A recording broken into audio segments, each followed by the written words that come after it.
Hello, students. How are you? Myself, Sanjeev. Hope you are fine. I am sure you are enjoying this virtual learning. Today, we are going to discuss chapter 9, that is soil. Now, various types of soils. Soil mainly divided into three different types. First is clayey soil, second, loamy soil, and third is sandy soil. Here we are going to discuss about the properties of these three different soils and what type of crops are being grown in them. First of all, we are going to discuss about the clay soil. Soil which contains greater proportion of fine particles is called as clayey soil. The properties of clayey soil are: the amount of fine particles is relatively higher than large particles. Water holding capacity is more, or absorption of water is more. The particles are tightly packed. It cannot give enough air for plant's root due to the size of the pores are less. The percolation rate is less because the soil is compact, so plants get damaged easily. The humus content is also very less. Now, sandy soil. Soil that contains a greater proportion of big particles is called as sandy soil. Following are the properties of sandy soil. The amount of fine particles is relatively lower than larger particles.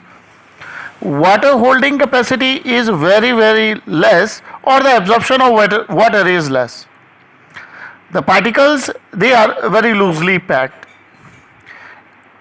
It gives good aeration to plant roots and easily plowed, so it is good for plants. The percolation of soil is more because the soil is quite loose. Now we are going to discuss about the loamy soil. The soil that contains same amount of large and fine particles, that soil is called loamy soil. Now the properties of loamy soil are: the amount of fine particles and larger particles are same. Water holding capacity is lesser than clay soil but is more than sandy soil. The particles are loosely packed than clay soil but are tightly packed than sandy soil.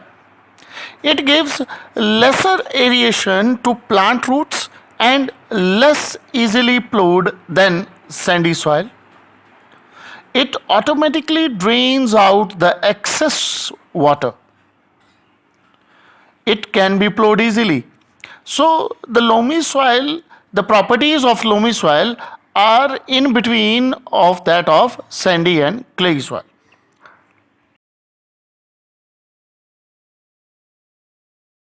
Now we are going to discuss about the various properties of soil. The very first property we are going to discuss here is percolation rate of water in soil. Now we are going to discuss what is percolation and what are the percolation rate. The phenomena of absorption of water by soil is termed as percolation. So the rate of absorption is the time consumed by the water for percolation. So percolation rate of water is different in different types of soil, but it is highest in sandy soil and least in clayey soil. So we can represent this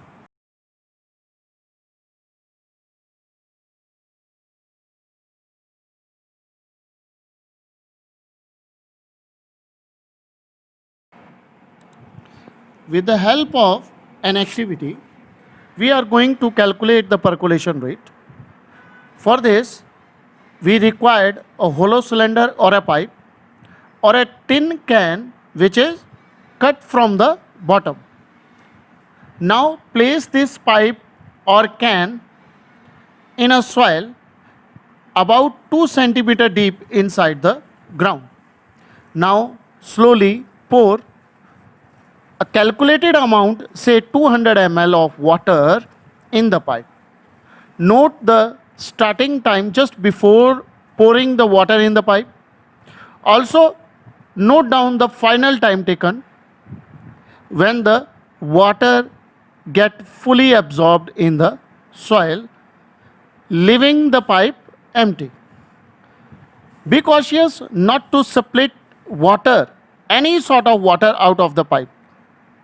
So now with the help of percolation rate, so the amount of water we had taken 200 ml, percolation time say it is 5 minutes. So now percolation rate will be 40 milliliter per minute. So in this way we can calculate the percolation rate. So with the help of different amount of soils, we can have a different values of percolation rate. If we use the clay soil, it will be different. If we use the loamy soil, its value will also be different. So in this way, we can calculate the percolation rate among the 3 different soils.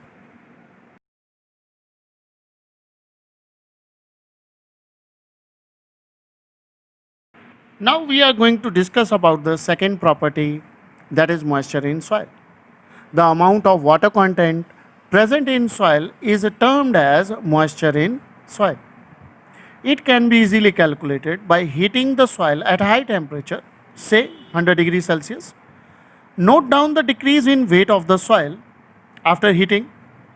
This decrease in weight is the amount of moisture that is present in the soil. Now clay soil has maximum amount of moisture and sandy soil has minimum amount of moisture. The capacity of a soil to hold water is important for various crops. So with this calculation, so various crops required the certain type of soils can be easily calculated. Now we are going to learn about the absorption of water by soil. Here we perform a small activity. The amount of water absorbed in the soil is quite important and it is the moisture of the soil. Here we are going to study how to calculate this absorption of water in soil. Take a plastic funnel and place it on the beaker.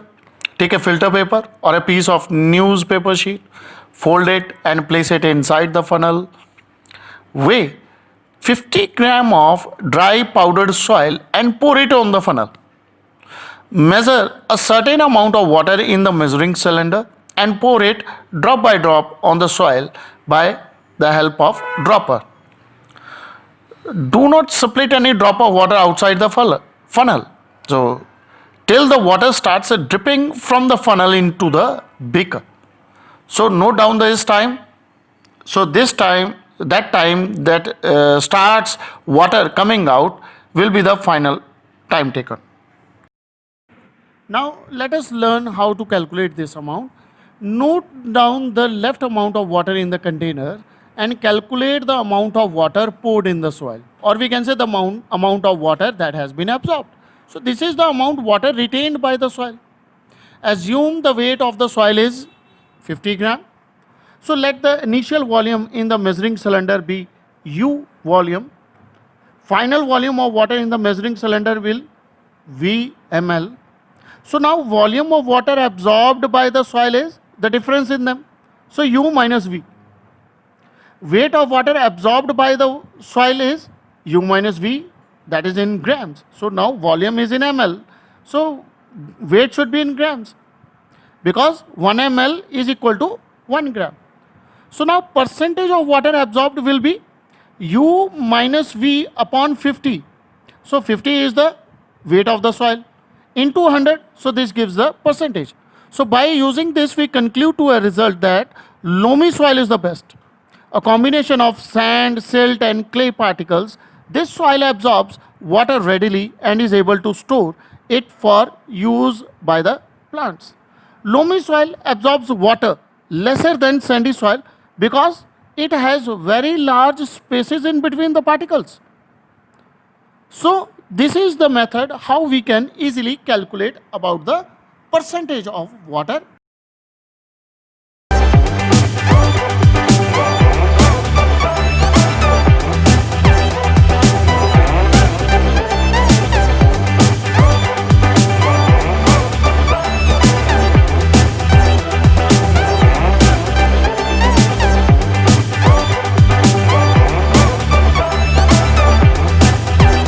Absorbed.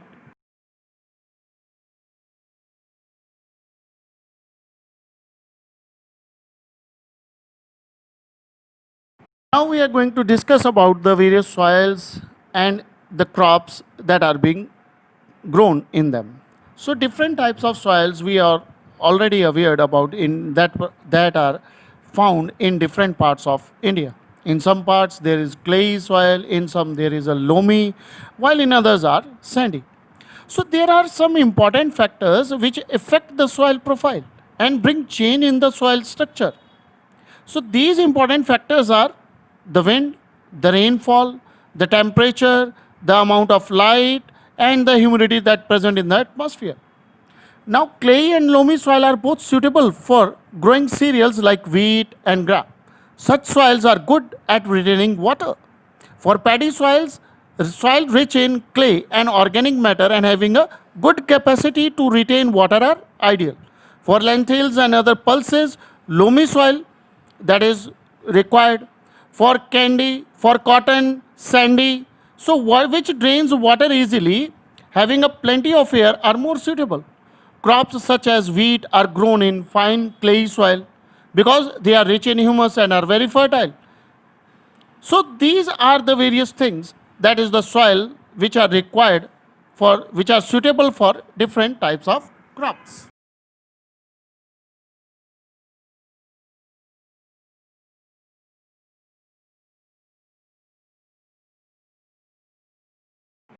So now we are going to discuss that is in a tabular form.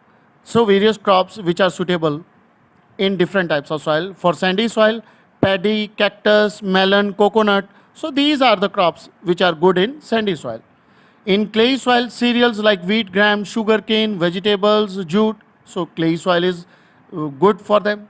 In loamy soil, lentils, pulses, cotton, etc.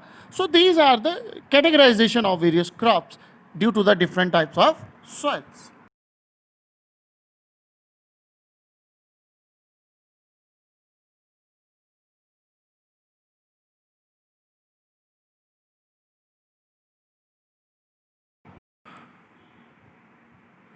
Now we are going to discuss about the soil erosion.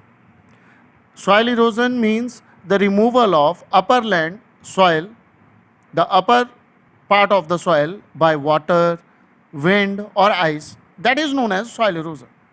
So this happens due to the loosening of soil which does not able to bind the soil particles with each other.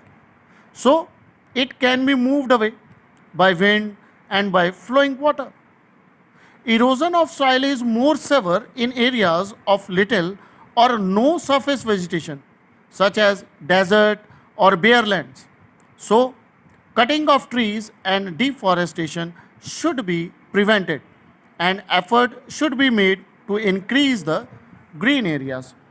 So, now what are the main causes of soil erosion? We are going to discuss over here. The main four causes are, the very first is overgrazing. If animals eat all the grass that is on the land, so it is called overgrazing, so with which the soil erosion may occur. Second, the up and down plowing. Water runs down with the furrows, so this also strikes and removes the upper soil. Deforestation. Trees provide protection and hold the soil together. So if the forests are being removed, so the soil can be easily removed by the air or wind. Soil exhaustion. Soil exhaustion means soils are overused and same type of crops are being used and again and again. Thank you. Have a nice day. Stay home. Stay safe.